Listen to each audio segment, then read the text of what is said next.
उसके बाद दोस्तों भारतीय संविधान के बारे में हमारे देश के पहले प्रधानमंत्री पंडित जवाहरलाल नेहरू जी ने क्या बोला है उसको देख लेते हैं। तो देखिए, भारतीय संविधान का निर्माण परंपरागत सामाजिक ऊंच नीच के बंधनों को तोड़ने, स्वतंत्रता यानी कि आज़ादी, समानता यानी कि बराबरी, न्याय के नए युग में प्रवेश के लिए हुआ है। ये कमज़ोर लोगों को उनका वाजिब हक सामुदायिक रूप में हासिल करने का ताकत देता है। इसका मतलब क्या हो गया?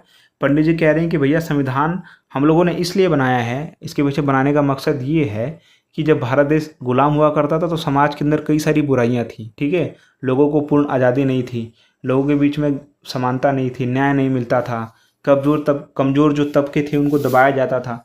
तो उनका जो जीवन बेहतर हो सके, उनको आज़ादी मिल सके, समानता मिल सके, न्याय मिल सके, ठीक है। तो इसके लिए जो है भारतीय संविधान का निर्माण किया गया और ये तमाम भारतीय संविधान के अंदर तमाम अधिकारों को जोड़ा गया है, ठीक है।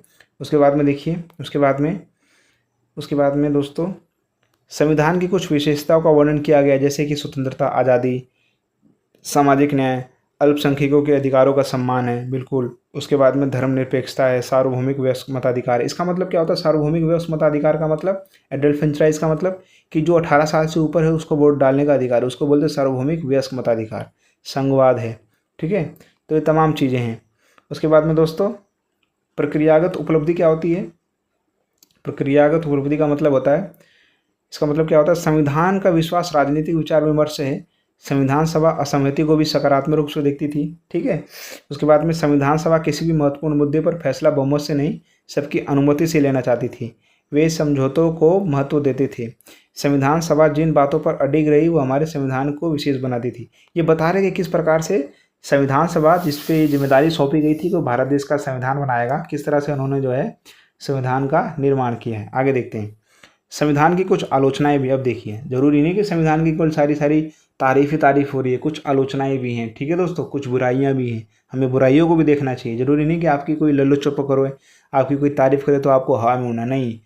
और जो आपकी बुराई करे आप उससे दुश्मनी मोल लो, बिल्कुल नहीं। जो आपकी बुराई कर रहा हो आपका ज़्यादा अच्छा दोस्त है, क्योंकि आपके अंदर वो कमियाँ बता रहा है। अगर आप समझदार इंसान हैं तो अपनी कमियों को इम्प्रूव कीजिए और आप अच्छे बेहतर इंसान बनेंगे। इसी तरह से भारतीय संविधान की कुछ अच्छाइयाँ भी हैं, अच्छाइयाँ बहुत सारी हैं और थोड़ी सी बुराइयाँ भी हैं। तो बुराइयाँ देखते क्या क्या बुराइयाँ थी या क्या आलोचनाएं थी, ठीक है। तो देखिए, बहुत लंबा विस्तृत 448 अनुच्छेद 395 अनुच्छेद 22 भाग 8 अनुसूचियाँ हैं, ठीक है। बहुत बड़ा नियम कायदे कानून बना दिए गए हैं। पश्चिमी देशों के संविधानों से इसके प्रावधान लिए गए हैं। इसका मतलब क्या हो गया कि इसको जो है, इसको लोग ये बोलते हैं कि भारतीय संविधान को जो है उधार लिया गया। कई सारी चीज़ों को उन्होंने उधार लिया, अपना खुद नया नहीं बनाया। उसके बाद में संविधान निर्माण में सभी समूहों के प्रतिनिधि उपस्थित नहीं थे। इनका कहना है कि भाई जब संविधान का निर्माण किया जा रहा था तो समाज का तब जो प्रत्येक समूह ने भाग नहीं लिया था, ठीक है। यानी कि हर वर्ग के, हर सोसाइटी के लोगों ने उसमें पार्टिसिपेट नहीं किया था। उसके बाद में क्या बोलते हैं दोस्तों, तो ये आलोचनाएं थी।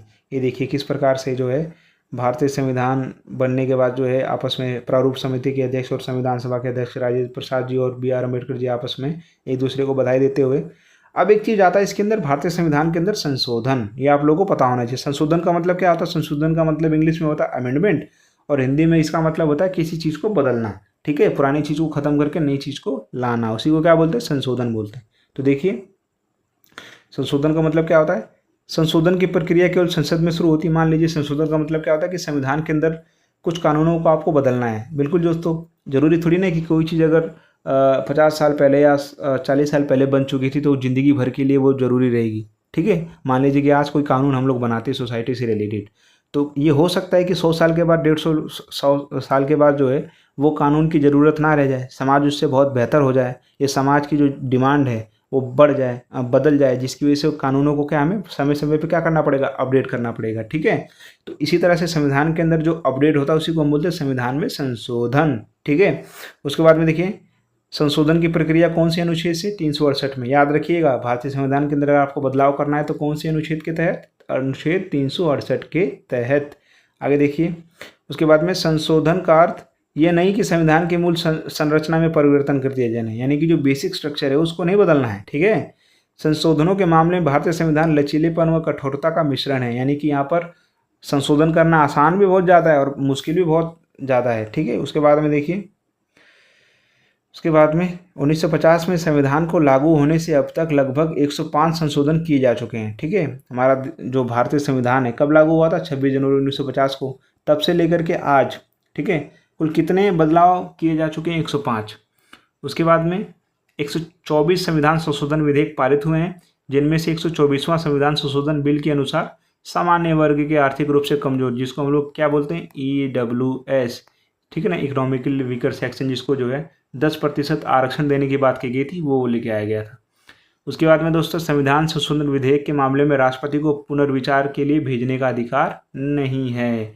मान लीजिए कि जो है संसद में राज्यसभा लोकसभा ने मिलकर के जो संविधान संशोधन करने का जो विधेयक है वो राष्ट्रपति के पास भेज दिया, तो राष्ट्रपति उसको दोबारा पुनर्विचार के लिए नहीं भेज सकते हैं। या तो उसको भी एक्सेप्ट कर लें या तो उसे रिजेक्ट कर लें। ठीक है, वो दोबारा उसको जो है रिव्यू के लिए नहीं भेज सकते। ठीक है, कभी पुरानी संसद हमारी ऐसी हुआ करती थी, खैर आज तो अब नहीं बन चुकी है।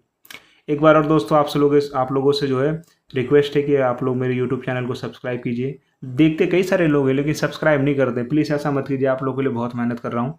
तो मेरे यूट्यूब चैनल को सब्सक्राइब कीजिए, क्योंकि आप लोग सब्सक्राइब करेंगे तो मुझे मोटिवेशन मिलेगा कि भाई मैं जो पढ़ाने की कोशिश कर रहा हूँ तो वो कई सारे लोग उससे प्रभावित हो रहे हैं, उनको फ़ायदा हो रहा है, तो मैं और थोड़ा मोटिवेट होकर पढ़ाऊँगा, थोड़ा सा और कॉन्फिडेंस से पढ़ाऊँगा। तो आपका सब्सक्राइब करना जो है मेरे लिए एक तरह से इंडिकेशन है कि मैं अच्छा पढ़ा रहा हूँ और आप लोग को फ्रूटफुल है, आप लोग के लिए बेनिफिट है। अब देखिए, अब लोग हम देखने वाले कि संविधान में संशोधन के तरीके, संविधान के अंदर जो बदलाव कैसे कैसे किया जा सकता है। तो देखिए, संविधान में संशोधन करने के तरीके, या तो पहला तो संसद में सामान्य बहुमत के आधार पर संसद के अंदर आपको विधेयक पारित करना पड़ेगा। ठीक है, उस पर बहुमत लेनी पड़ेगी। कौन सी बहुमत? सामान्य बहुमत। उसके बाद में संसद के दोनों सदनों में अलग अलग विशेष बहुमत के आधार पर संविधान में संशोधन का प्रस्ताव है। मान लीजिए कि लोकसभा का कोई सांसद है, वो संविधान में बदलाव करना चाहता है, तो पहले तो वो जो बिल लेके आएगा लोकसभा के अंदर लेके आएगा। लोकसभा में जब वो पारित हो जाएगा तो वो बिल किसके पास जाएगा? राज्यसभा के पास जाएगा। जब राज्यसभा भी पारित कर देगा तो आखिरी में बिल किसके पास जाएगा? राष्ट्रपति के पास जाएगा। राष्ट्रपति चाहे तो उसको रिजेक्ट कर दे, चाहे तो उसको एक्सेप्ट कर लें, दोबारा रिव्यू के लिए नहीं भेज सकते। ठीक है, तो इस तरह से जो है भारतीय संविधान के अंदर संशोधन होता है। उसके बाद में विशेष बहुमत और आधे राज्यों के समर्थन द्वारा संशोधन किया जाएगा। ठीक है, तो ये सारे तरीके किस तरह से भारतीय संविधान के अंदर संशोधन किया जाता है, ये प्रावधान है। मान लें कि नए राज्यों का निर्माण करना है, राज्यों की सीमा व नाम बदलना है। ठीक है, राज्यों में उच्च सदन, नागरिकता की प्राप्ति व समाप्ति करनी है, सर्वोच्च न्यायालय का क्षेत्राधिकार बढ़ाना है, तो उसके लिए हम क्या कर सकते हैं? संविधान में संशोधन कर सकते हैं। ठीक है, राष्ट्रपति के निर्वाचन का तरीका, केंद्र राज्यों के बीच विधायी शक्तियों का वितरण, संसद में राज्यों का प्रतिनिधित्व, तमाम चीज़ों के लिए जो है हम लोग को विधेयक लाना पड़ेगा। तो ये देखिए भारतीय संविधान की जो निर्माण करता है किस प्रकार से संविधान बनने के बाद जो है जो ओरिजिनल संविधान सभा की किताब है उसके ऊपर सिग्नेचर करते हुए। ठीक है, हमारे BR अम्बेडकर जी। ठीक है, तो ये पूरा है चैप्टर।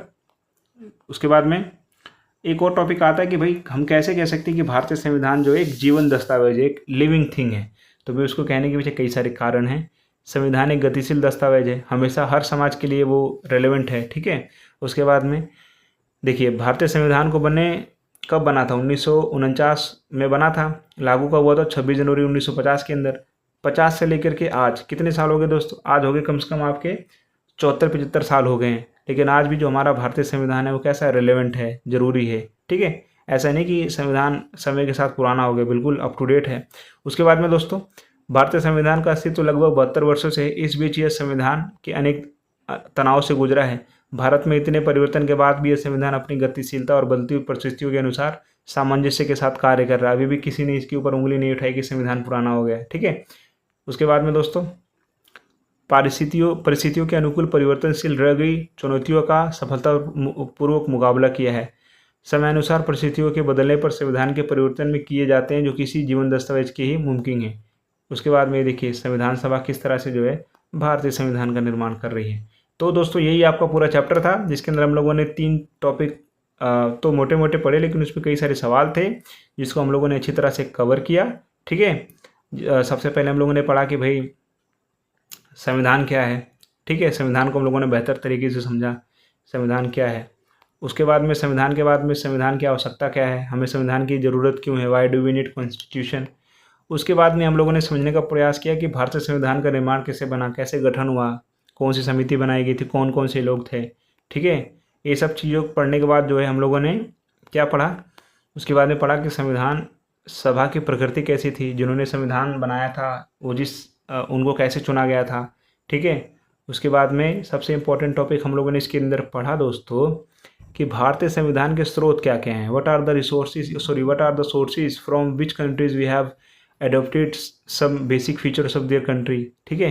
जिसके अंदर हम लोगों ने कौन कौन से देश के बारे में पढ़ा, हम लोगों ने इसके अंदर हम लोगों ने पढ़ा ब्रिटिश के बारे में, ठीक है, ये ब्रिटिश का झंडा है। उसके बाद में हम लोगों ने क्या पढ़ा दोस्तों, उसके बाद में हम लोगों ने पढ़ा यूनाइटेड स्टेट्स के बारे में, अमेरिका के बारे में, उससे हम लोगों ने क्या क्या चीज़ें ग्रहण की है। उसके बाद में हम लोगों ने पढ़ा दोस्तों आयरलैंड के बारे में। उसके बाद में हम लोगों ने पढ़ा फ्रांस से हम लोगों ने क्या क्या चीज़ें जो हैं अडोप्ट कर रखी हैं। उसके बाद में हम लोग कनाडा से क्या क्या अडोप्ट कर रखी हैं। तो हम लोगों ने तमाम चीज़ें पढ़ा। उसके बाद में राजनीतिक दर्शन हम लोगों ने पढ़ा। उसके बाद में हम लोगों ने इसके अंदर समझने का प्रयास किया कि भारतीय संविधान की क्या क्या विशेषताएँ हैं, क्या क्या उपलब्धियाँ हैं, ठीक है। तो ये सारी चीज़ें हम लोगों ने इस चैप्टर के अंदर पढ़ा। उम्मीद करता हूँ कि आप लोगों को समझ में आया होगा।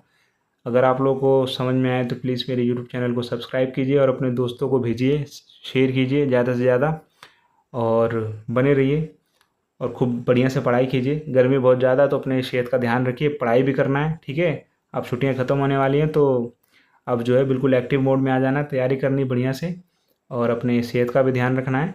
तो उम्मीद करता हूँ कि आप लोगों को पसंद आया होगा, ठीक है दोस्तों। एक बार और बोलूँगा, प्लीज़ मेरे यूट्यूब चैनल को सब्सक्राइब कीजिए, लाइक कीजिए, कमेंट कीजिए, शेयर कीजिए। तो इसी के साथ अलविदा लेता हूँ। जय हिंद दोस्तों।